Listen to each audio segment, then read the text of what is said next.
Jadi, posisi Al-Quran dalam hidup kita ada di mana, teman-teman? Orang-orang soleh dulu nggak menganggap Al-Quran cuma kumpulan huruf, tapi amanah hidup yang harus dijalankan.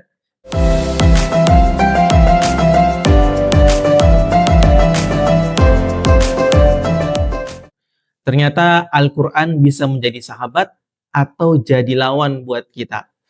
Teman-teman sekalian, Rasulullah SAW pernah bilang, "Wal Quran hujjatun laka au 'alaika." Al-Quran itu nanti bisa jadi pembela kamu atau malah jadi saksi yang memberatkan kamu.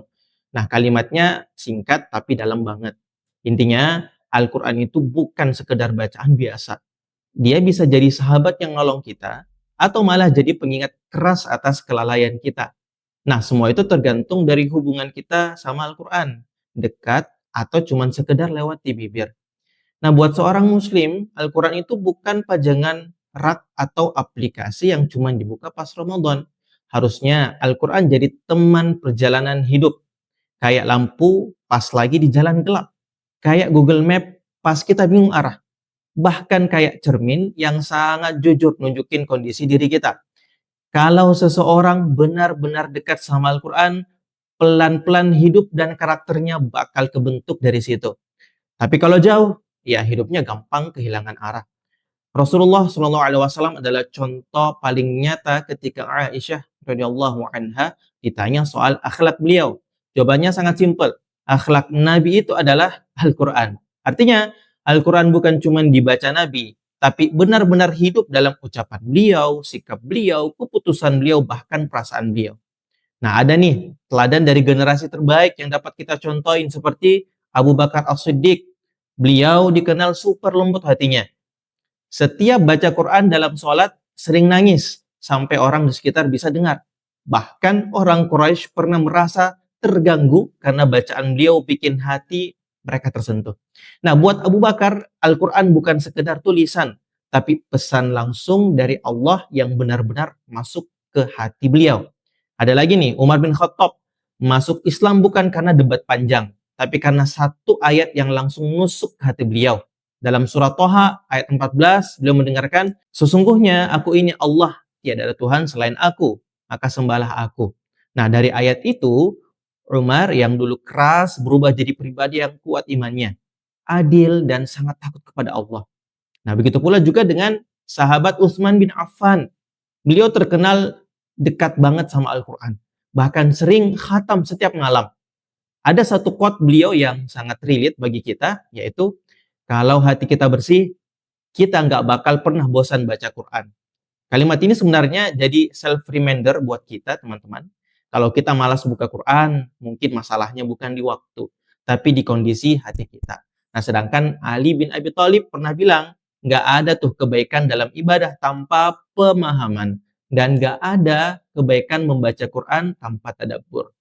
Jadi, Al-Quran itu bukan target jumlah bacaan doang, tapi gimana kita ngerti dan menjalankan isinya dalam hidup sehari-hari. Generasi setelah sahabat juga luar biasa. Ada Sa'id bin Zubair rahimahullah. Biasa khatam Al-Quran setiap 2 malam. Bahkan di 10 malam terakhir Ramadan, beliau khatam tiap malam. Tapi yang bikin kagum bukan jumlahnya, teman-teman, melainkan rasa takut dan penghayatan beliau saat baca ayat-ayat azab. Ada juga Imam Abu Hanifah, bahkan pernah khatam 61 kali dalam Ramadan. Tetapi tetap humble, rendah hati, dan sangat berhati-hati dalam berfatwa. Imam Malik juga ya seperti itu. Setiap mau baca Quran atau hadis, beliau mandi dulu. Memakai pakaian terbaik beliau. Lalu duduk penuh adab. Beliau pernah mengatakan, "Aku ingin memuliakan kalamullah." Bayangin teman-teman, baca Quran dianggap seperti menyambut tamu yang agung. Tak kalah juga dengan Imam Ahmad bin Hambal. Pernah mengulang satu ayat sepanjang malam sampai menangis. Tidak pindah ayat sampai subuh. Itu bukti betapa dalam hubungan mereka dengan Al-Quran. Jadi, posisi Al-Quran dalam hidup kita ada di mana, teman-teman? Orang-orang soleh dulu nggak menganggap Al-Quran cuma kumpulan huruf, tapi amanah hidup yang harus dijalankan. Menjadikan Al-Quran sahabat itu artinya apa? Yang pertama, ada saat kita lagi sendiri. Yang kedua, ada saat kita lagi di keramaian. Yang ketiga, menegur saat kita lalai. Dan keempat, menguatkan saat kita hampir jatuh.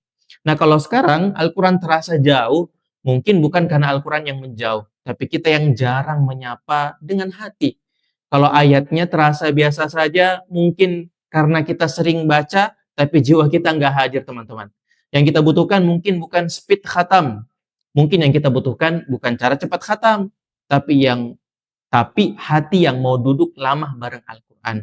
Dengerin pesannya. Biarkan dia menegur kita. Biarkan dia menuntun kita. Percaya deh, Al-Quran gak pernah mengkhianati sahabatnya. Justru seringnya, teman-teman, kita yang ninggalin Quran. Kadang sampai berbulan-bulan. Dan anehnya, kita sering ngerasa itu biasa saja. Pada akhirnya, hubungan kita dengan Al-Quran itu bukan soal seberapa sering kita baca, tapi seberapa jauh Al-Quran mengubah cara kita hidup.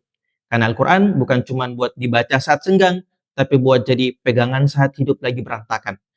Nah, kita mungkin belum bisa jadi seperti para sahabat atau ulama terdahulu. Tapi kita selalu punya kesempatan buat mulai lebih dekat sama Al-Quran. Pelan-pelan, konsisten, dan pakai hati. Semoga kita bukan cuma jadi orang yang sering membaca Quran, tapi jadi orang yang hidupnya benar-benar dipandu oleh Quran. Supaya nanti saat semua amalan dipertanggungjawabkan, Al-Quran berdiri sebagai sahabat yang akan membela kita, bukan sebagai saksi yang akan menuntut kita. Karena sejatinya Al-Quran tidak pernah menjauh. Kita saja yang kadang terlalu sibuk untuk kembali. Sekian. Wassalamualaikum warahmatullahi wabarakatuh.